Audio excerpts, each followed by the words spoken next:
Hey, hello, and welcome to the OnStage Colorado Podcast. I'm Alex Miller here once again with arts reporter Toni Tresca. Hey, Toni. Good morning, Alex. It's a pleasure to be here talking with you about theater and not stressing about the election. No, this is, I guess, our election day episode, but I will say right now we have absolutely zero content related to the election other than this part here. And since you're past it now, you're good to go. It's over. This is going to Yes, be a politics-free zone, or at least an absolutely. election-free zone for the next Yeah. 90-ish minutes. I don't even think we have any election themed shows to talk about or anything like that. So as usual, we'll unpack the shows we've seen lately and I think give you some thoughts on whether we think you should check them out. And then our main topic this weekend is kind of an interesting one that you suggested, Toni: bootlegging and film theater. So can you tee that up just a little bit? Yeah, so bootlegging, just to right off the bat, it is illegal. You're not allowed to film shows that are being done when their rights are still out and available for purchase. However, just because it's illegal doesn't mean that it's not happening. And so this is that kind of practice of people sneaking into shows, mostly at Broadway level theaters, and filming them so that they can be shared to the masses.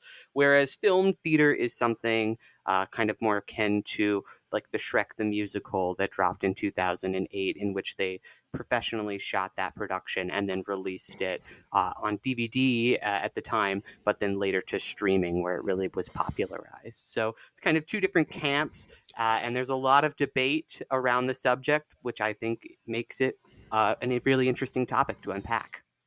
Great. Yeah. Well, hang tight. We'll get to that in just a minute. Also, later in the episode, I have an interview with Abby Apple Boes, who is a really well-known theater person here in the Front Range area, who she is going to be doing a cabaret at the Aurora Fox and also has a couple of shows coming up that she's directing. So it was fun to have her on. She's one of those people you see out theater all the time with John.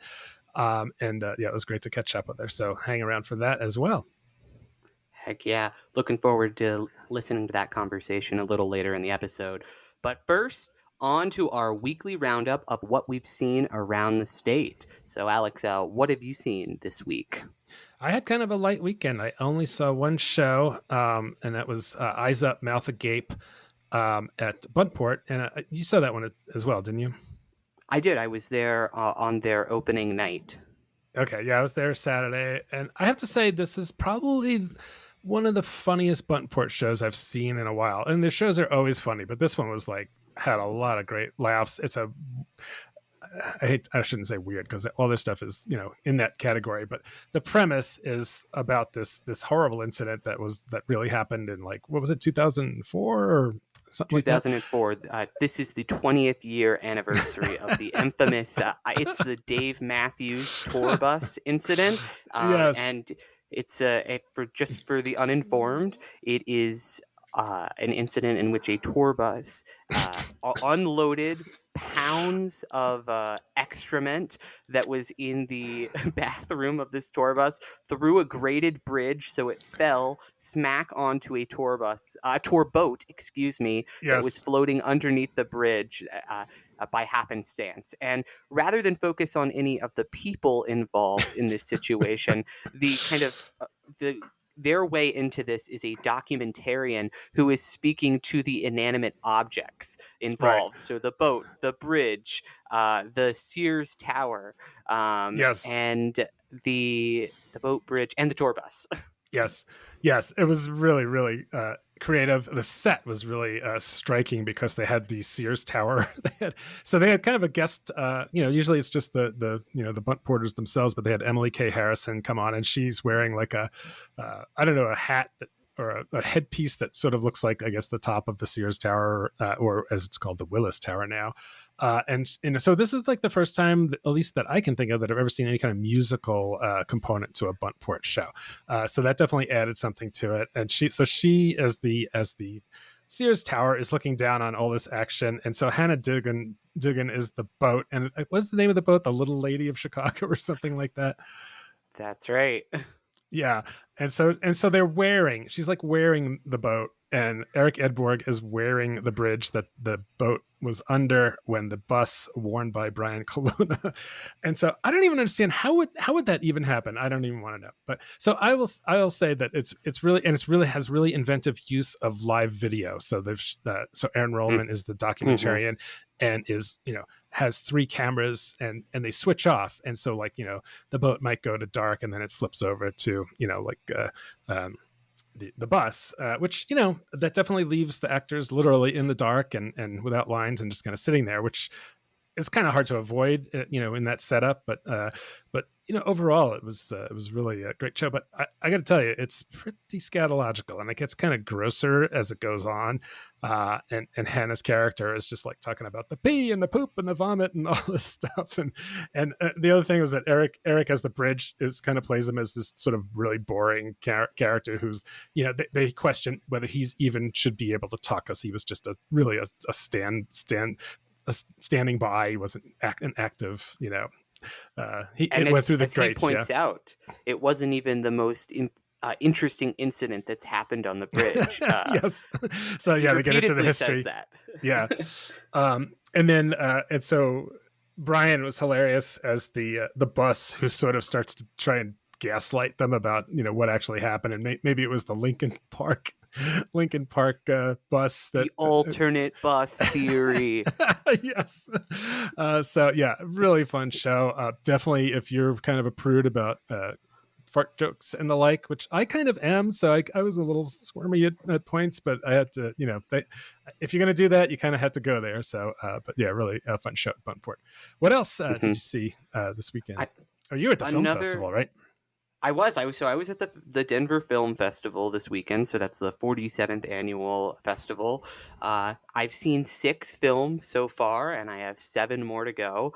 I've really been making a meal of this festival. I want to give a couple recommendations. Won't go through everything I've seen, but the best I've seen so far, kind of feature film, has to be A Real Pain, which is the Jesse Eisenberg directed and written film it's a comedy about the Holocaust, which sounds like a disaster waiting to happen, right? But it's pinned with such emotion and heart and undercurrent, and it's related to his real life grandmother. So there's such truth to the experience of the film. It was introduced last night when I saw it. So that was Sunday, November 3rd, by the Polish ambassador, Colorado's Polish ambassador, to kind of set the stakes of the film. And I just thought it was really well done. I would definitely check this out whenever it opens, because I think this is going to be nominated for a buttload of Oscars. Really? And it's a really good film. Yeah. So... cool. And then a documentary would recommend is The World According to Allie Willis. She's a songwriter, abstract artist, and somebody who I knew nothing about. And that was kind of the joy of this film. I thought it was really fascinating introduction to her and made me really want to learn more about her.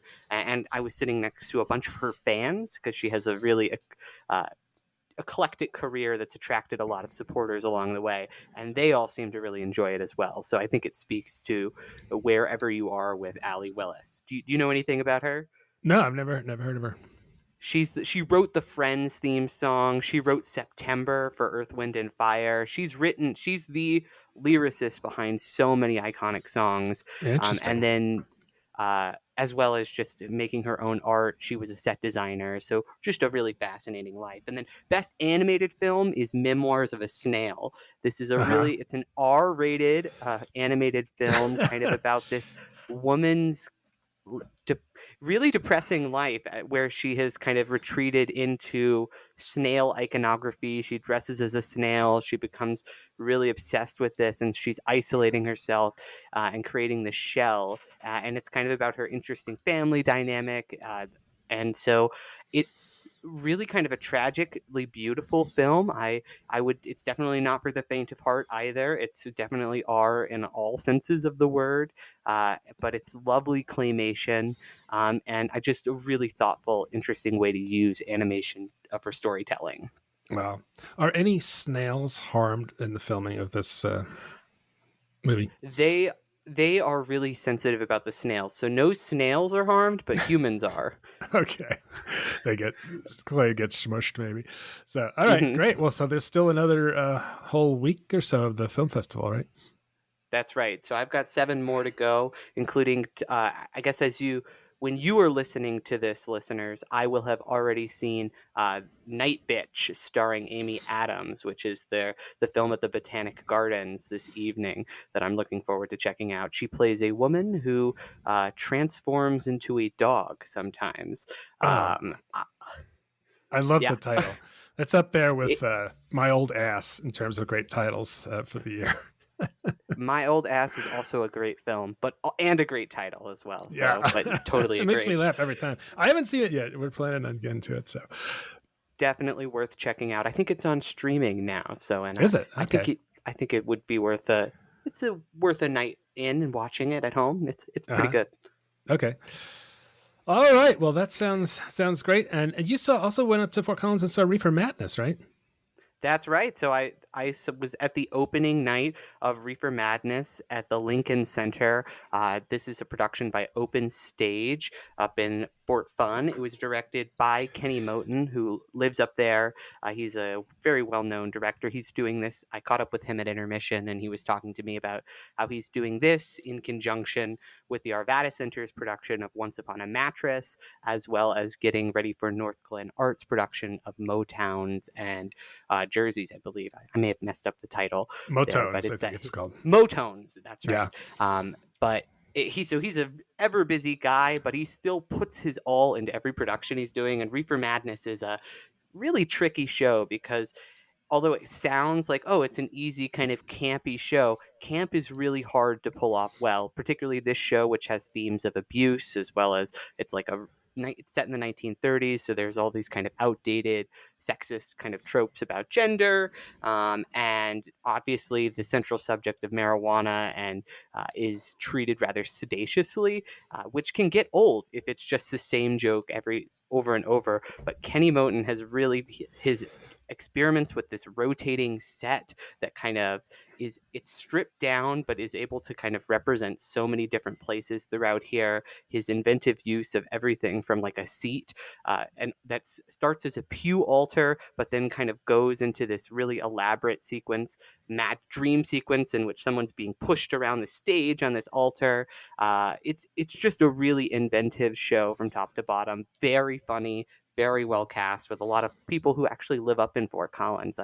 I was very impressed with the production. Great. That sounds great. And you're going to do a review for OnStage, right?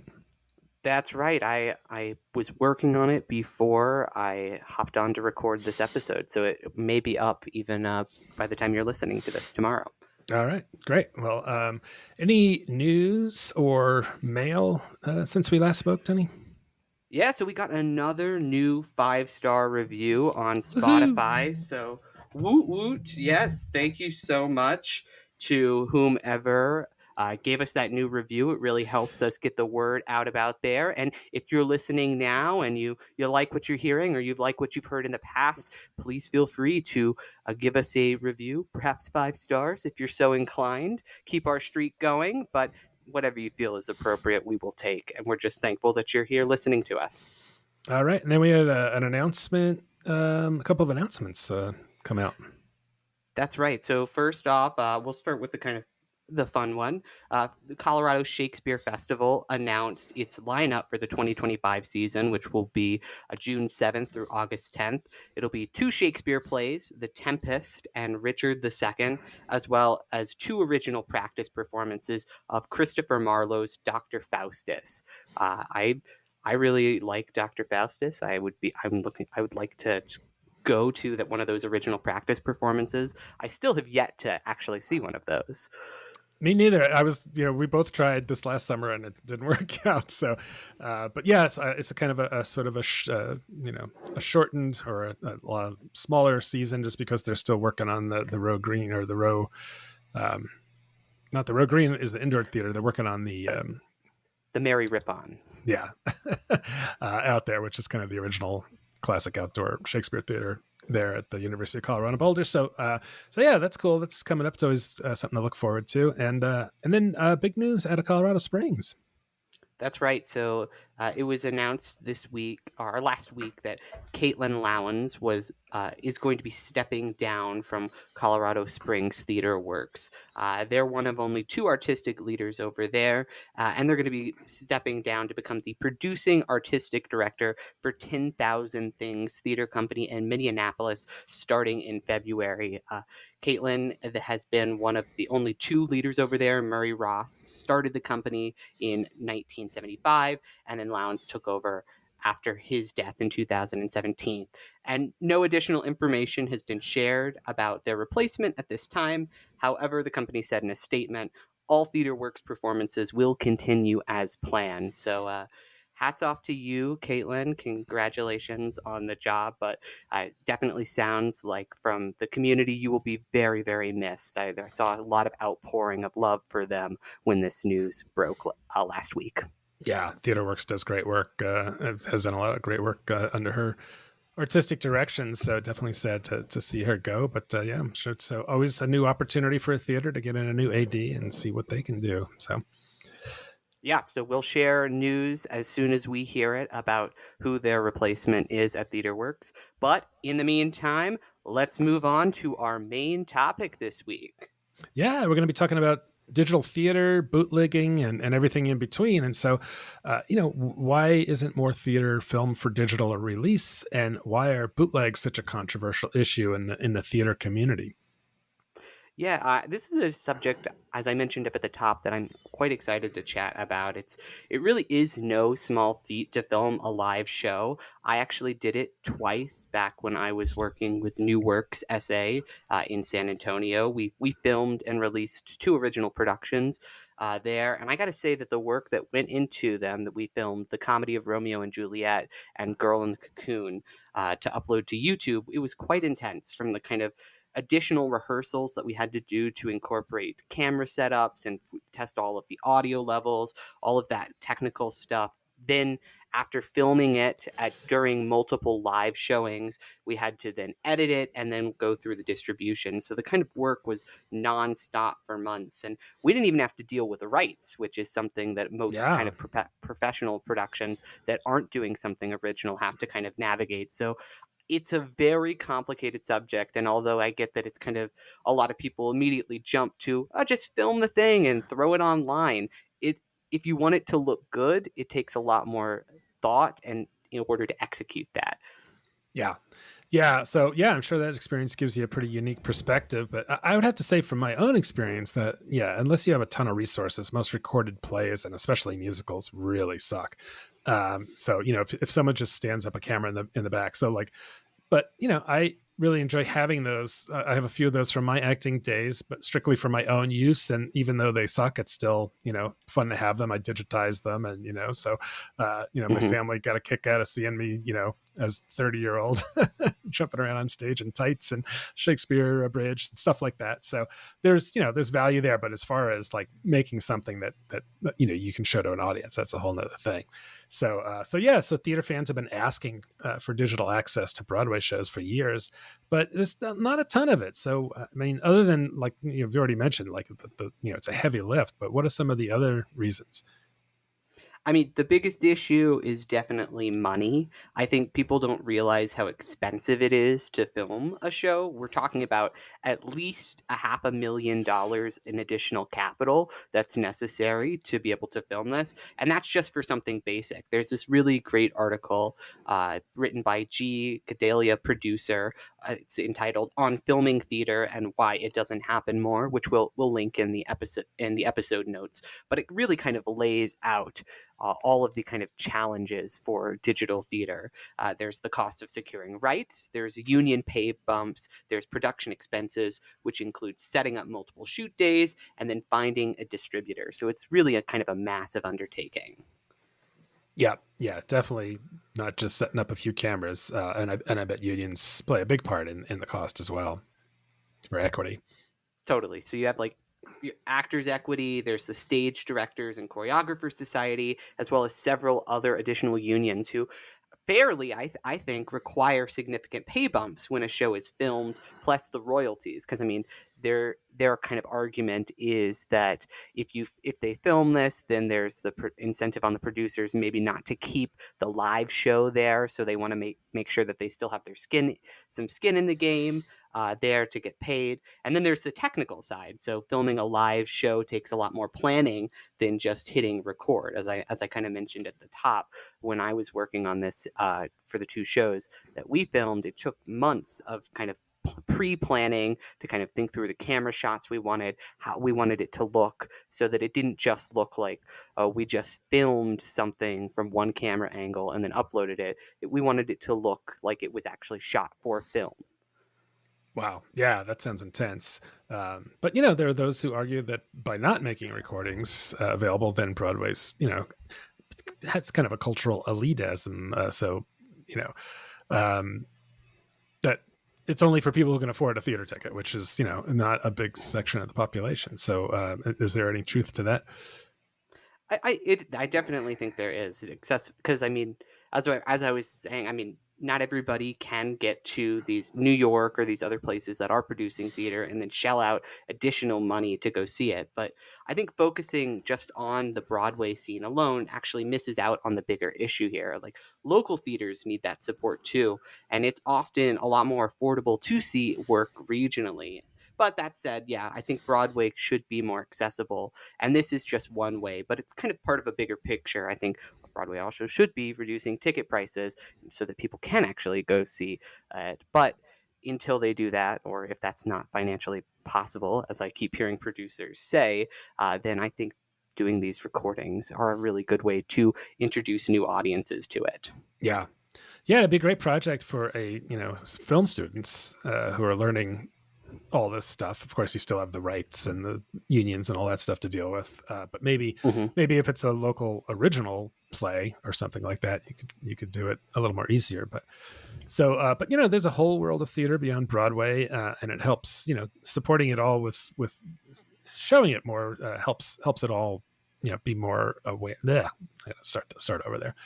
So, but yeah, there's the whole world of theater beyond Broadway, and supporting it helps make the art form stronger and more accessible. But what about the companies that make theater specifically for the internet and also the stickier topic of bootlegs? And some say they're the only way for fans to experience a show if they can't get a ticket. Yeah, that's a really hot topic, particularly in the online theater community. Those Broadway message boards and Reddit theater pages. I see you there commenting there. And I kind of have a soft spot for this debate because of groups like Team Star Kid, who they're a huge influence on me. They're an online group started by college students originally from the University of Michigan they started by making parodies of things like Harry Potter and Aladdin and things like that. But they really kind of evolved to producing original musicals. And their kind of niche within the market was that they would do them live, but they were always planned and intended to be released online to kind of be shared with that internet audience. And they were that was really inspirational to me as a young kid who was in a small town and who didn't have access to a ton of theater around me. So I was like, it still felt like I was able to experience it and see what was kind of possible through that experience. So I think that groups like them and people who are producing stuff for online, there's a real opportunity there, particularly to kind of attract the next generation of theater lovers. Yeah. And then as for bootlegs, which again, I should say they are technically illegal, but I get why people watch them, including I'm just gonna say I get why people watch them, because for many it's the only way to experience shows. Like for example, the Heathers bootleg is very popular. Heathers the musical from the original off-Broadway run. Never going to see that cast again. It is coming back to Broadway allegedly next year, but you're not in that off-Broadway space with the original cast. So I get why people would see it. I wouldn't say I'm anti-bootlegging. It's just a kind of a complicated piece of the accessibility puzzle. They're not perfect, and I think what would be better is what we were talking about is productions kind of embracing that people want to see this and they want it preserved. So making sure that they budget accordingly so they can shoot it. But until then, if a bootleg kind of inspires people to go see a show live, I really don't think there's anything wrong with them. Yeah, well, of course, the emergence of smartphones really changed it. I mean, it used to be like you weren't going to smuggle in a video, a VHS camera to a show, but now you got it in your pocket. But I'm not sure I understand how you could film an entire show without getting caught by an usher or annoying everyone behind you, because it's really distracting to see, and it happens at concerts a lot. I'm just like, God, for God's sakes, would you put your phones down? It's like, really? You're not even going to watch it. So. Yeah, I often ask that kind of question too. I have no idea. The people who film the bootlegs are not kind of open about what tactics they take. I think probably rightly so. They don't want to get caught. But I don't know how they do it. It's kind of astounding that they could, particularly like those people who film Patti LuPone performances. I'm like, you've got to be on the edge of your seat the whole time, because there are bootlegs of like her performance in Company out there, and I'm like, you brave soul, she will scream at you if she sees you. Yeah, maybe you could wear like a bouffant wig and have a camera kind of, an external camera, like that you'd have on your computer monitor or something, but I don't know. Yeah. And you mentioned to me when we were talking about this kind of subject that this is something that's been around kind of in the concert space and more widely kind of there for a lot longer than it's been in the theater space. Could you say a little bit more about that? Oh yeah, because when I was a kid, I was a teenager in my 20s. I was a big Deadhead, and I think I saw like 30 something shows. But I learned about there's the whole community there, and so there's different people that are at Dead shows. There's the twirlers who they don't even look at the band; they're just out in the aisle tripping on acid and twirling. But there's also another section of the tapers, or what they used to call the tapers. And the Dead at one point said, we can't fight City Hall. These people are going to be out there anyway. So they just kind of stopped telling, ushers, or whatever, the security was not going to bust anybody at Dead shows for doing that, because it was still strict for most bands back then. But they'd come in with they might walk in with a crutch, and they would use that as a mic stand. And of course, back then they literally had tape recorders, and so, but the gold standard was like, if you could get plugged into the soundboard, if occasionally the sound guys would let you do that. And so there's this whole enormous aftermarket of Dead shows. And so that's why they say like Jerry Garcia was the most recorded guitarist of all time, because every single show almost he had ever played was recorded somewhere. But yeah, very, very different kind of thing, but still kind of the same thing. It's like, do you allow it or not? And of course, it used to be that, if you went to a concert, they were definitely, nobody would walk into a concert with a camera, maybe when they started getting smaller. But you were definitely not allowed to tape them or film them. And of course, that's all gone by the boards with smartphones. And so it's not surprising that it's seeped over into the theater world, but it is a different thing. When you're at a live concert, I think you're more willing to be annoyed, even if it's still annoying. The rules are a little more lax. Someone could be sloshing beer on you and stuff, which, you might expect at a concert you wouldn't see at the theater. Yeah. And I mean, I think it's just really interesting how artists on the kind of concert side, when they still have to navigate the same kind of rights issues that theaters do, they just are so much more open to being recorded. I mean, it's kind of such a vital part of the internet economy now. I mean, Sabrina Carpenter is on tour at the moment, and every single night you're just seeing fans uploading like the full concert from whatever city she's in. There's key moments that people are waiting for online, and you see it just creates so much more engagement. And so I think it's kind of silly that theaters are not at least kind of considering how that they can kind of tap into that. And on the other hand, like, theaters are kind of toying with it, but the comedy scene is like shutting that stuff down. They're down completely. You go to professional comedy shows, they make you lock your phone up. They are not they do not play around with that shit. They make you put it in a yonder case, and you are not filming their show. They don't want to be recorded. They don't want anything to get out. If they do film it, it'll be for a professionally produced special that will be released later down the line. But it's a totally different approach over there in comedy, and it doesn't seem to hurt them. So I can kind of hear the arguments on both sides there of kind of being like, concert side, it creates so much demand, creates access, it gets people excited. But on the comedy side, the kind of not releasing it, the exclusivity of the experience is kind of being so valued and cherished. But so it's, where does theater fall? Where do you put it? Yeah, it's really interesting. There's a whole continuum of what's allowed and what's not, depending on where you are. And of course, the pandemic shifted some attitudes around this. Some theaters, they found creative ways to balance the live experience with digital access. I know we were talking about the Playhouse in Cincinnati did it when they filmed The Wind in the Willows for streaming during the pandemic. That was a really interesting case. As Natalie Claire, who was the Playhouse's marketing manager at the time, wrote a really fascinating article for the company's website blog about how they tailored that production specifically for digital viewing experiences, using a multi-camera setup and even doing special rehearsals for it. They didn't just point the camera at the stage; they designed it for both live and remote audiences. And sounds really similar. I wish that this article had been available when I was kind of trying to figure out how to do this for the shows that I worked on with New Works SA, because this would have been really helpful to kind of conceptualize it. But that's a lot of the same strategies we did. We were kind of thinking, yes, we still need to have it be a really interesting and engaging live experience for the kind of smaller audience that we could have during the pandemic, but we also want it to translate to at home. And I think that's probably, that thinking about it like that is the best way to bridge the gap for those who can't see the show in person. Right. Yeah. Yeah.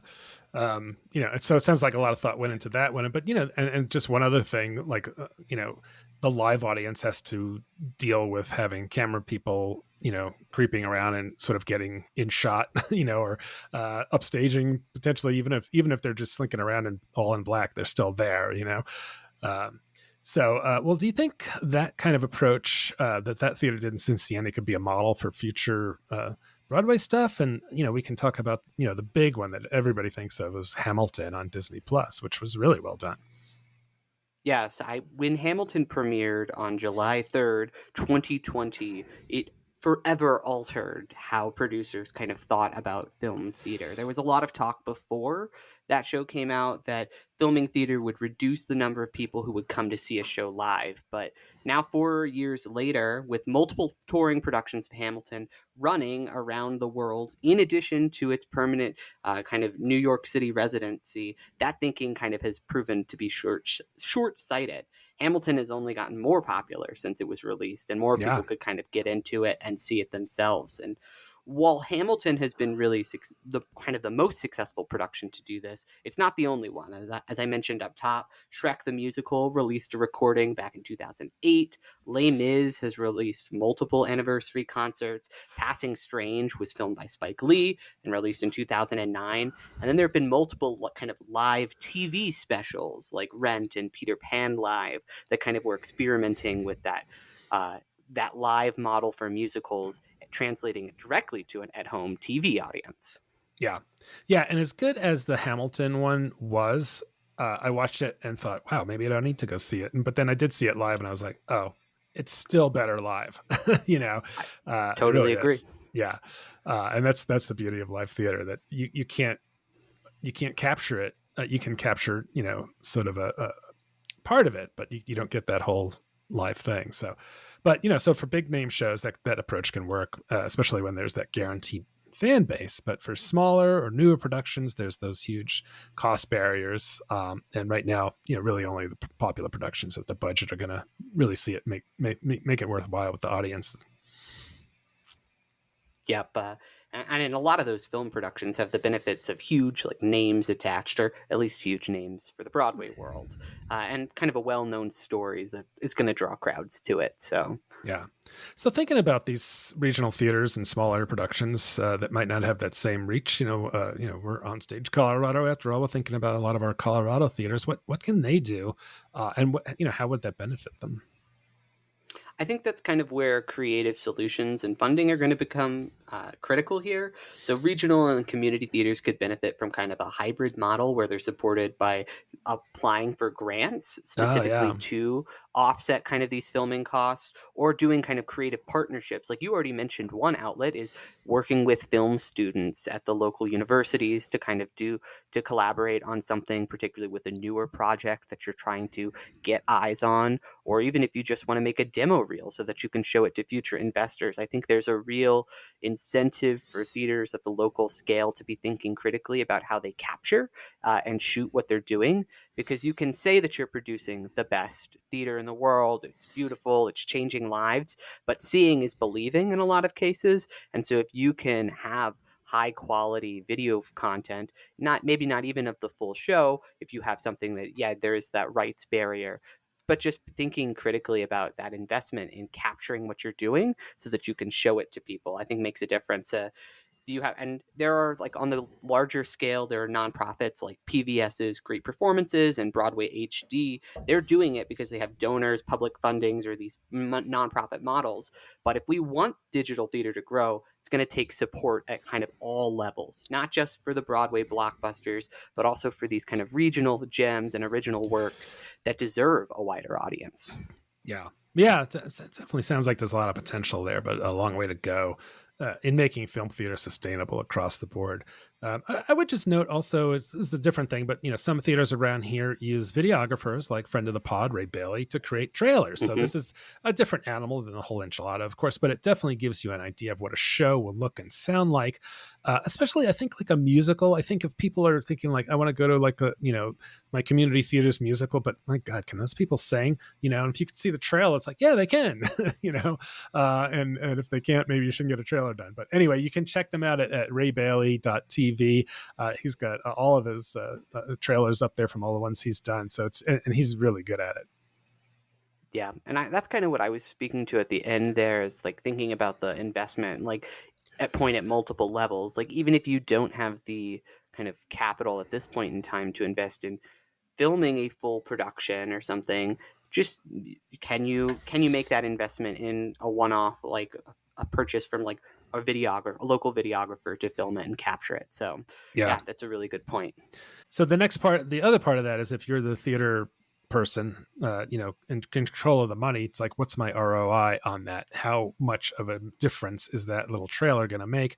And so being able to measure that somehow is definitely going to be important for theaters to know. So yeah, anyway, cool. Good point.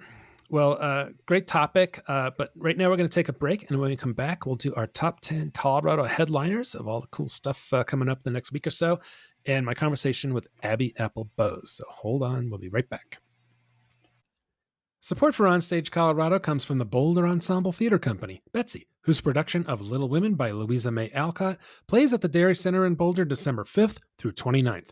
This stage adaptation of one of the most beloved classics of American literature is adapted and directed by Jessica Robb Lee. Spend some time this holiday season with the March family. Tickets at betc.org. OnStage Colorado is grateful for support from the Colorado Fine Arts Center at Colorado College, presenting The City Dog and the Prairie Dog from November 2nd through 24th. It's a bilingual musical about exploring the world, learning new things, and maybe, just maybe, coming home again. The FAC also presents Disney's The Little Mermaid from November 20th through December 29th. Two great shows for the holiday season, with tickets at fac.coloradocollege.edu. All right, we are back and ready to hit this week's Colorado headliners. So these are some of the upcoming shows that we think you should know about, and in no particular order. You want to kick it off, Tony? Sure. So I'm going to kick it off with a classic. It's Into the Woods. It's being done by CSU's theater program, and it opened this weekend. What I hear from folks up in Fort Collins, that it was very, very well done. It's this, if you don't know Into the Woods, this is Stephen Sondheim's musical intertwining of several of Grimm's fairy tales that examines the consequences of our human wishes and quests. It's being directed up there by Broadway veteran Noah Racy as their fall musical, and it runs through November 10th. So you've got a little bit more time to catch this one. And as I mentioned before, I've heard it's quite strong. Great. Yeah, not my cup of tea, but if you like Sondheim, maybe that's a good head up to Fort Fun. My first one is The Man Who Came to Dinner. So this is in Boulder at the Dairy Center from Viva Theater. So this is a theater for older adults. November 8th, just one weekend, November 8th through 10th. So, this is a classic. Of course, The Man Who Came to Dinner. It's a really funny comedy from Kaufman and Hart. And it's got all kinds of great characters, and it's got penguins in it, which always appeals to me, and wicked insults and all kinds of stuff. So that one sounds like that's always a fun one to see. Yeah. My next pick is... Oh, I hit my microphone there. Funny. I'm going to start over. Yeah, that sounds like a fun one. My next pick is an original musical comedy by a local playwright, Ken Crow, and it is The People's Cadillac. It tells the true story of the epic failure of Edsel and Ford's flawed marketing plan to include the recruitment of a famous poet, Marianne Moore, to name the car. The story promises to be a humorous perspective on 1950s office culture through the eclectic characters unaware of the impending predicament about to befall them. So this is being done by Atomic Theater at Wheat Ridge Grange Hall, November 8th through the 16th. And I personally had never heard of this failed marketing plan or this incident. Do you know anything about it, Alex? No, I hadn't. And I don't know that I've ever heard of Atomic Theater either. Are they new? I think they are on the newer side. But yeah, this play is definitely new. This musical is new. But yeah, so if somebody checks this out, let us know. I'd be curious to hear how this one is. Yeah, I'm always fascinated with the naming of things, and I used to write a comedy or a humor column when I was at the Summit Daily News, and we had our official car was the Daewoo Laganza, which was like, the silliest sounding name for a car. Of course, Daewoo went out of business, or at least they don't sell them in the US anymore. But back in the day, you could get a Daewoo Laganza. Anyway, my next one this is a really cool sounding thing. It's called Interzone, and this is from Third Law Dance Theater. So, and it's also in conjunction with a multimedia artist, Rebecca Domenico, in collaboration with choreographer Kate Elliott, filmmaker L. Ashwin Collins, composer Paul Fowler, the dancers at Third Law, and special appearances from other dancers. And so it says, as you enter the magical space of Swoon Art House, so this is in Boulder, as you enter the magical space of Swoon Art House in Boulder, you'll be taken into a whimsical world incorporating the intricate network of maps from D. Domenico's work Emanate.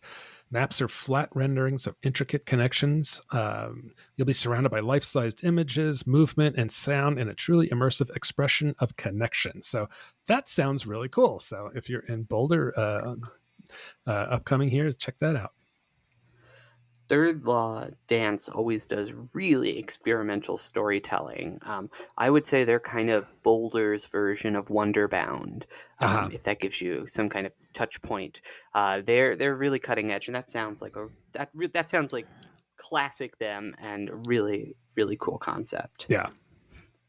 My next pick is going to also stay in Boulder. So if you're looking for something else to do in addition to Interzone, maybe consider heading over to the University Theater Building March 8th through the 17th to check out Antigone. So this is a maybe a different adaptation than you've seen before, but it's a similar story of the timeless narrative of love, rebellion, and the indomitable will to challenge authority. It's Jean Antoine's gripping adaptation that was pinned in the shadows of a Nazi-occupied France. And in this version of the tale, it kind of centers that kind of perspective and what people in that, just in the lead up to World War II might have been thinking about this play that was all about standing up to authority. Oh, that sounds fascinating. So, I have a really big gap in my theater knowledge of Greek theater. Or some of that kind of stuff, like I've never seen the Lysistrata. How do you even pronounce that? Lysistrata. Okay. So see. But yeah, I think it'd be great if there was a Greek play festival sometime. So think about that. If you're looking Ooh, I think that would be cool to see. that sounds fun. See 3 or 4 of them that, you hear about, but you don't necessarily get produced that often. So my next one is from Opera Colorado. This is Daughter of the Regiment. So this will be at the Ellie Calkins Opera House at the Denver Center, November 9th through 17th. So this is I've never heard of this one, not that I know a whole lot about opera, but this is a Donizetti opera from 1840. And it's about a girl, an orphan raised with a French army regiment. And as she grows up, she falls in love with an outsider, and it's performed in French. So that sounds pretty cool. Yeah, that does sound pretty cool. I've never seen anything by Opera Colorado. Have you, Alex? I know you just said you're not a huge opera guy. I haven't. I really should get out there. I think opera is so intimidating to people that don't know it. I've only really ever seen light opera like Gilbert and Sullivan. And I'm pretty sure I've saw like the Magic Flute, or, I've seen a couple over the years, but not much. Opera is also not something that I have a deep knowledge of either. I've seen the Gilbert and Sullivan. I've seen like the adaptations of like Romeo and Juliet as an opera. So like stories, that are operatized, I suppose. That makes it a little bit easier to follow, but I don't know. I don't have a huge knowledge. Maybe I should change that. Get over to Opera Colorado. Yeah, try it out. I have to say, as many theater lovers as I know, I don't hear a lot of people talking about going to opera, and I wonder sometimes, like, how do they fill the Ellie for these shows? I keep seeing ads for there's like singles nights at the opera for like young people, and I keep being like, maybe that might be an interesting way to go check it out. Yeah, and they might be a good candidate for some of that, those trailers to get a look at what it's all about. And of course, this is in French, but they have these little digital, there's the translation is live that you can see. So you're not just sitting there baffled by what's going on. Cool. What's next for you, Tony? Next for me is Stories on Stage's partnership with Colorado Humanities for Mixed Company, and it's a single author showcase of Colorado Book Award winner Ginny Shank. She is an accomplished author, teacher, and journalist who grew up here in Denver, and her work is going to be performed by actors including Noelia Antweiler, Mackenzie Beyer, and Anna Marie Nest, who will perform Casa del Rey, La Sexicana, and Local Honey from Shank's short story collection. And Shank herself will be there in person after the show for a post-show conversation, as well as Stories on Stage's classic free milk and cookies reception in the lobby afterwards. So this is going to be at Su Teatro in Denver on November 10th. Will they have any nut milks or non-dairy milks, Tony? Do you know? I think that they do, from my recollection of it. I tend to go for the I guess the regular full milk or whatever, but I think that they do have the other options available.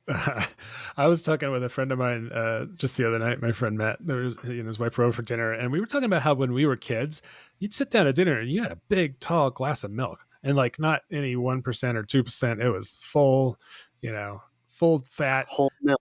Yeah, whole milk. And it's like, oh my God, I would just barf if I had to drink a big glass of milk like that. But yeah, we liked it back then.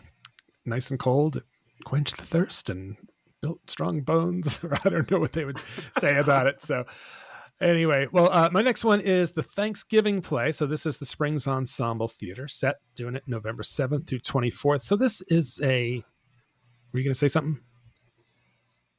No. Okay. Go ahead. We didn't do this one already, did we? No. I don't think so.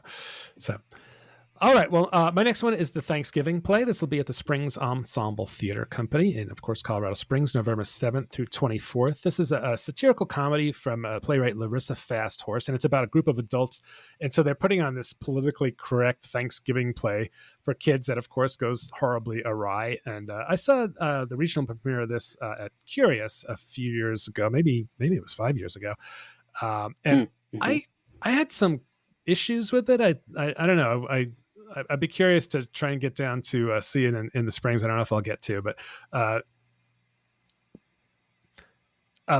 anyway. But the thing is that, God, I'm just tongue tied today.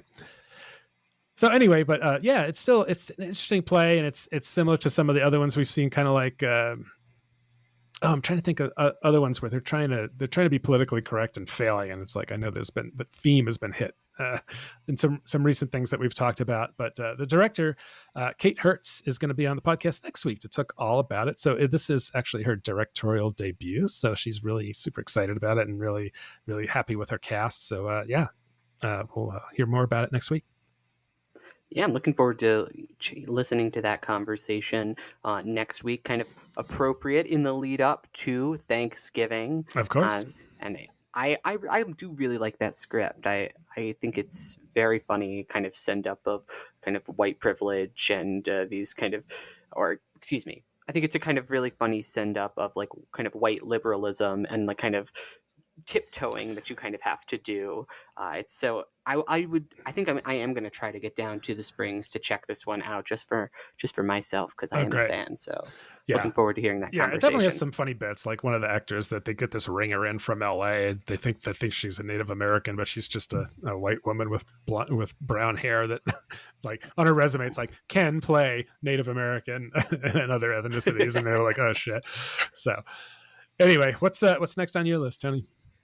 My final headliner this week is the inaugural Denver Immersive Invitational. So this is being hosted by Immersive Denver. It's in partnership with After Hours Theater Company and the Immersive Experience Institute, with support from the Denver Center for the Performing Arts Off Center and the Experimentalists. So this is a 48-hour immersive theater competition that will challenge 8 team of Denver creators to conceptualize and perform original short-form immersive works in just 2 days. So this event is going to be taking place at the historic How do you say this, Alex? I've never been here. What is it? El Jebel? Jebel? Oh, El Jebel. Is that what it is? Yeah, okay. It's a town up in that again. It's a town out near Aspen too. I didn't know there was a. Is it? Yeah, it's a building here in Denver too. I looked it up. It's got a cool architecture, but I haven't been to it yet. Yeah, no, yeah, it's just El Jebel. Okay, I'm going to take that back to the start of that sentence. Okay. So the event will take place at the historic El Jebel in Denver, and it will be sponsored by which is being. Excuse me. I'm also tongue-tied. Let me start that over. So the event will take place at the historic El Jebel that is being provided by Non Plus Ultra, and it's on November 10th, and it's kind of in conjunction with the final days of Denver Arts Week. And if you are attending this, you may see me there as well. But that's all I can say about that for now. Okay, cool. I just wanted to check the pronunciation on Non Plus Ultra. Okay, I guess just Non Plus Ultra, because I think it's like a French phrase. So, all right. Cool. Well, my last one is at Curious Theater. This is Confederate. So this is November 7th through December 8th. I'll be at this on Saturday, so I'll have a review. But this is, so I'll just read their blurb as a visionary play that explores institutional racism through the dual lens of Sarah, an enslaved rebel turned Union spy, and Sandra, a tenured professor in a modern-day private university. So it's a regional premiere, and it leaps back and forth in time to trace the stories of these 2 Black American women, and has been called luminous, engrossing, and surprisingly funny. So I will see for myself. And are you going to get out to see that one, Tony? I am going to get out to see this one, but not opening weekend. I will be there the following Friday, so I believe that is the 15th of November. So we'll be able to discuss that together. Yeah, looking forward to it. So that is our headliners for the week. Head to our site to check out new and upcoming reviews, including The Squirrels at Westcliff, Monopoly Life Size by the DCPA's Off Center, Nonsense by Veritas at Parker Arts, Murderers over at Vintage Theater, Bolds with the Bards, latest production, your review of Buntport's Eyes Up, Mouth Agape, and my review of OpenStage's production of Reefer Madness in Fort Collins. So tons of reviews either up or coming soon to the site. Yeah, for sure. Yeah, I was just looking. So October was really busy. We posted 24 different reviews over the course of the month. Whoa. And we already have 17 on the books for November, and I'm pretty sure we'll add more as we try and get out to see some of the early holiday stuff.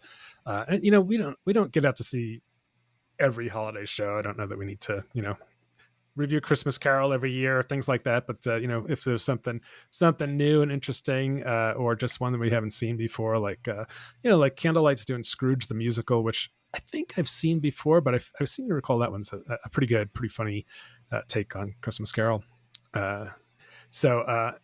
Cool. Well, I still have this thing on here about these New York Times. I think maybe I'll just delete this. We never seem to have time for it, and I don't know how interesting it is. Okay.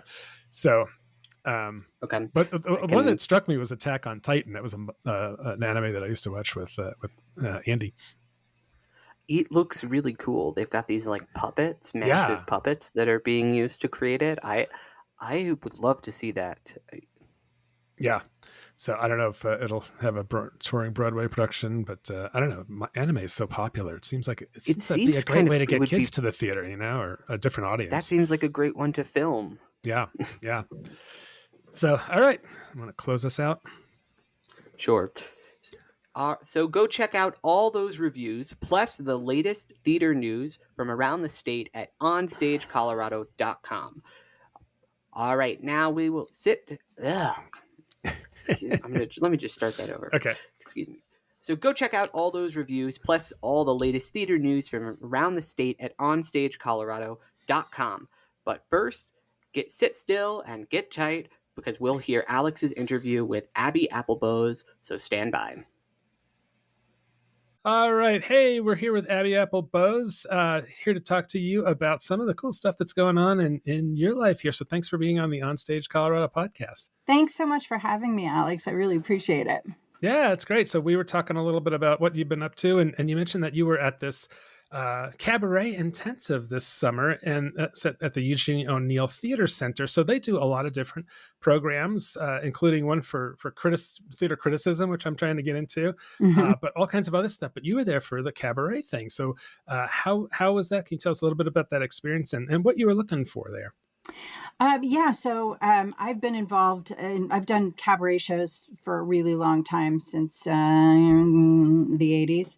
And a friend of mine who was a songwriter was a master teacher there in the 90s. And I remember her talking so much about that program. And for some reason, it stuck in my brain. And I saw something pop up in like a Facebook feed, or I don't know, something about the Eugene O'Neill Theater Center. And I thought, I wonder if they still do the cabaret intensive. So lo and behold, they did. And when the application date came around, I applied for it. You had to send a video and your resume and why you wanted to do it. And they had over 40 applicants, and 8 of us were chosen. And it was such a wonderful, talented, and lovely group of people. It was one of the best experiences I've had. And what was the scene like there? You living in you're living in the same place with everybody and getting partying and hanging out and that kind of stuff, along with all of the work you're doing. Yeah. So, I mean, it's this beautiful campus, if anybody's ever been there, and there are all these different dorm houses. So we're living in kind of dormitory housing, which was wonderful, because we were all hanging out, oh God, probably 12 hours a day, working on our songs and our cabarets with wonderful master teachers who, were Manhattan Association of Cabaret winners, and theater, Broadway theater artists like Philip Boykin and Kate Baldwin and Betty Buckley. And, we were able to workshop with them. They also would do cabarets that we would open for. So all day long we were singing and working on our material and watching each other's performances. It was an amazing experience. Oh, I bet. So was it the kind of thing where you were kind of working on your act all day, and then you would do a performance in the evening every day, or just at the end, or how did that work? Yeah, so in the morning, we were all, two of us were assigned a music director, the most amazing music directors. They were fantastic. And so we would go off and we would work on a song with our music directors, come back, perform the pieces, get feedback from our master teachers, and then go off in the afternoon and do the same thing, whether it was the same song or maybe something different. And then every night there was a cabaret show, whether it was our master teachers or John McDaniel was the artistic director. You might remember him from the Rosie O'Donnell television show. He was the music director for that show. And he's also, an Emmy and Grammy Award winner. So he, would put together these cabarets, and you would open for one of the cabaret acts. And then at night there would be an open mic night, and you performed whatever song you decided to do for the open mic night. So that was, by the time we were done, it was like midnight. We'd start about 8 a.m. It was, wow, that's a long day. It's a long day, but it was so wonderful. It was just, we were exhausted, but in a really lovely way. And so was the mix of people that are kind of newer to the art and some more veterans or something like that? Yeah, it was a mixture of folks. There were a couple of lovely artists from USC. So they were, early 20s, all the way up to where there was a woman there who lived in the area and had been part of the Eugene O'Neill for years. And she was 80, I believe. And most people, I was the only person who wasn't from New York or LA. But most everybody was kind of somewhere in between that too. Uh-huh. Yeah. Okay. And so I imagine you must have really made some friends who you may still be in touch with, bounce stuff off of in the future, you think? Absolutely. I've been in touch with some people who've, gone on to do their own cabaret show already and who've done cabaret shows, in the past. But this was kind of like a wonderful way for us to get back in touch with the art form and in its truest form. So having all of those friendships and it was a very unique experience. So that we all shared. So that was kind of that was really fun. Yeah, that's awesome. Did you have any like real aha moments, like takeaways where you're like, oh shit, I've been doing it wrong all these years, like one particular, or something that was like, I am definitely bringing this to my next cabaret performance? Oh yeah. It's really informed this next cabaret that I'm about ready to do at the Aurora Fox. It has really changed things up for me. And then there are some things that it's just kind of, it's like rediscovering, because you've been away from it for a long time. So it's rediscovering the art form and what makes it so special. So yeah, there were also, really rough times too, where you were like, oh man, I could have done that better. Right. It was a wonderful learning experience. Yeah. Oh, right. Well, that sounds amazing. So yeah, you're going to be at the Aurora Fox on November 15th and 16th with the She's Here All Evening Cabaret. Yeah.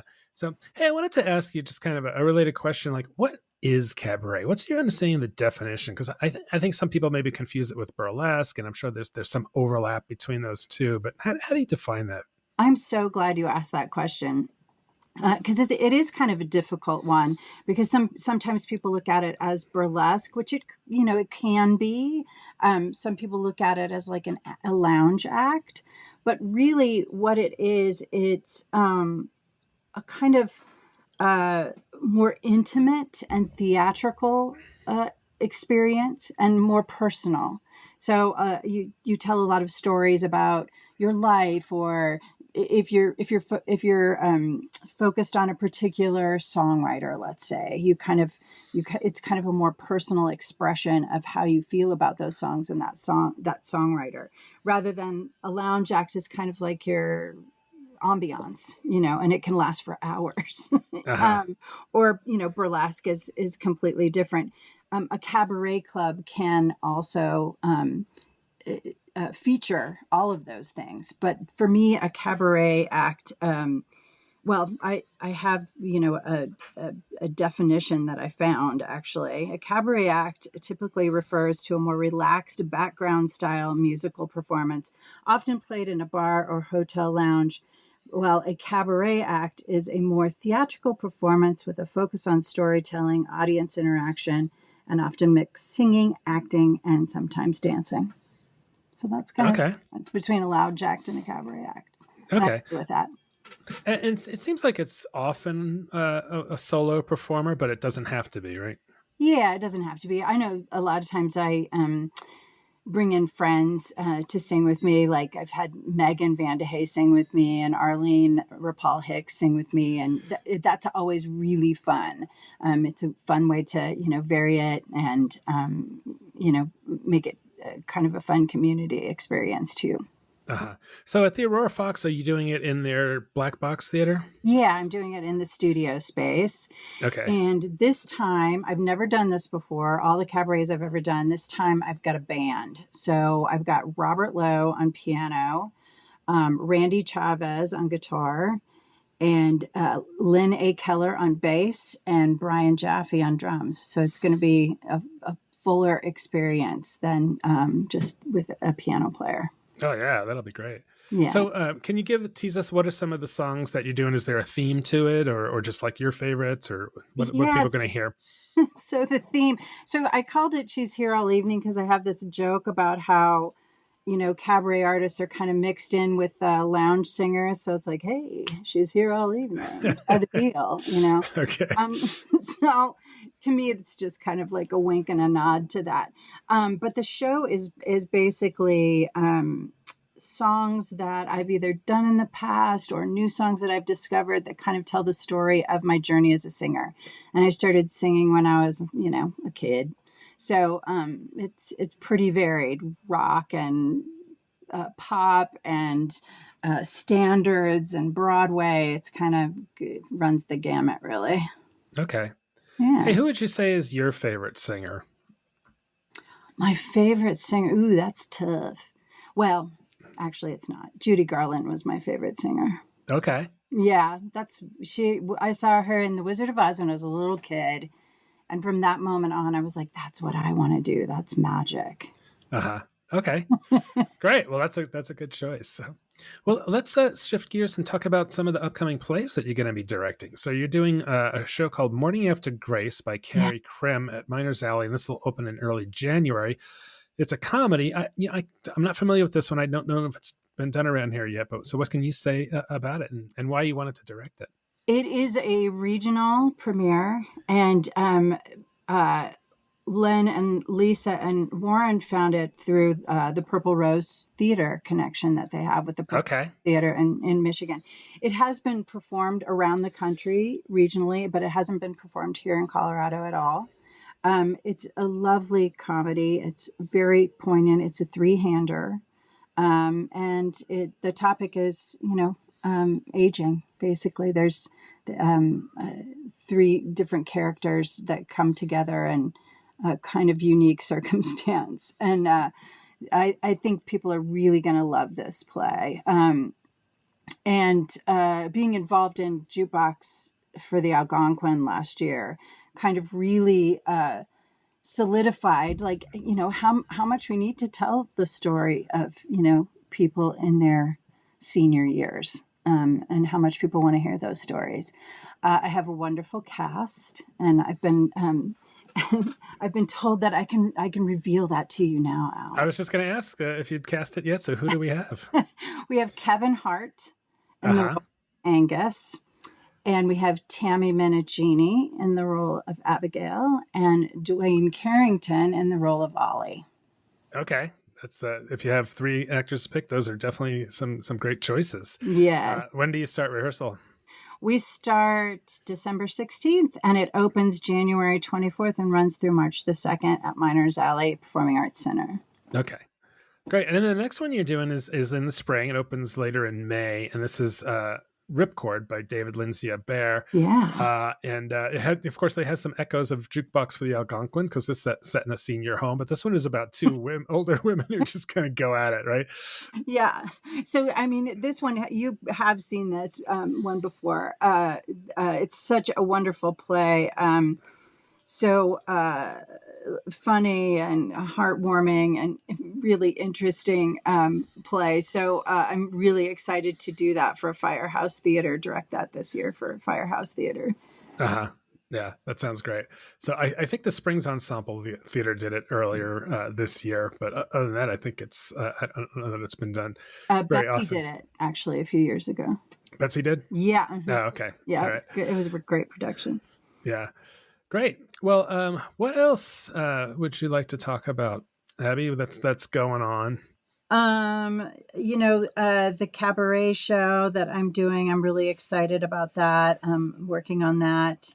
And that's really it kind of for me right now. I'm going to see plays all the time because I love to support the community, and we've got a lot of fantastic work going on here in Denver, Colorado, and the surrounding area. So it's always great to go support everybody in those shows.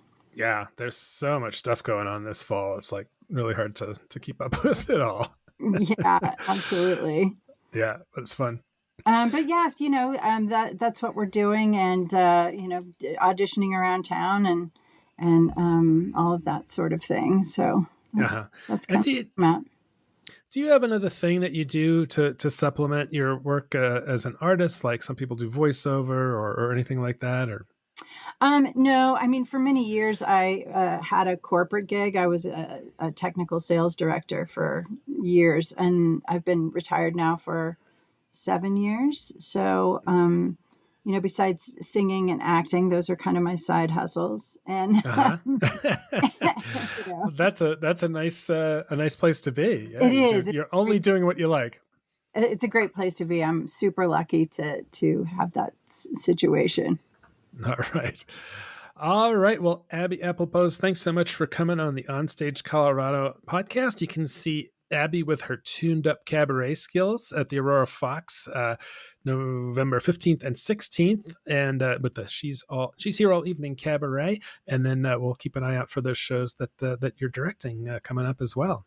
Thanks so much, Alex. And thanks so much for all that you do for our community. All right, that's it for this week's episode of the OnStage Colorado Podcast. Next week on the podcast, we'll have an interview with Kate Hertz from Springs Ensemble Theater Company that you teased earlier. But this is the first time we will have anybody from that company on the pod. What can you tease about that conversation, Alex? Yeah, I think it is the first time we've had Set on. Although, now that we've had so many episodes, Tony, it's hard to sometimes remember. Over 105 now or something like that. But yeah, we talked about the Thanksgiving play, of course, and her directorial debut, as well as, I always love to hear people's path to theater. And, kind of the vibe of Springs Ensemble Theater Company. They're really a pretty adventurous. I would put them sometimes in the kind of the curious realm, although they do some stuff that's a little more off the wall sometimes, but they're always doing interesting stuff. And even if it's like something that's maybe not the greatest in the world, but still they're bold, they're brave theater makers. So it was fun to talk to Kate, who she's directing this, but she's also been involved with theater for a while. Totally. I've seen some of the most insane stuff on their stages. Their production, I think it was Hand to God, the puppet play that they did a couple years back was so bonkers, but so well done. So I'm looking forward to listening to that conversation. We've got lots of exciting stuff coming your way. If you want to stay up to date on what's going on in theaters around the state, please subscribe to the OnStage Colorado podcast wherever you get your audio stuff. If you have any thoughts about the show or you have any suggestions for upcoming episodes, feel free to get in touch with us at info@onstagecolorado.com. And if you like what you're doing, please tell other theater lovers in your life about us, or consider supporting us by donating under a link on our website that's resources there. Yeah, under the menu resources, we've got a link there. So, also, I just wanted to mention that we just moved our world famous holiday calendar to the top of the calendar menu on our site. So there's so much holiday stuff going on, and you can find it all in one place. And I'm pretty sure a lot. It's a better, the best clearinghouse for holiday on-stage stuff that you'll find anywhere. So if you're looking for a holiday show, that's a great place to find it. And as we know, this is a big season for theaters. This is where they, kind of like those retailers that would have Black Friday when they started actually making money for the year. This is where theaters really make a lot of their revenue for the year. So it's a great time to get out and go to these holiday shows and support the theaters for all of their year-long programming. So yeah, and we'll have an episode rounding up all the most exciting holiday shows here on the podcast in the coming weeks. So stay tuned for that. All right. Well, thanks so much, everybody, for listening. I'm Alex Miller. And I'm Toni Tresca, and we'll see you at the show.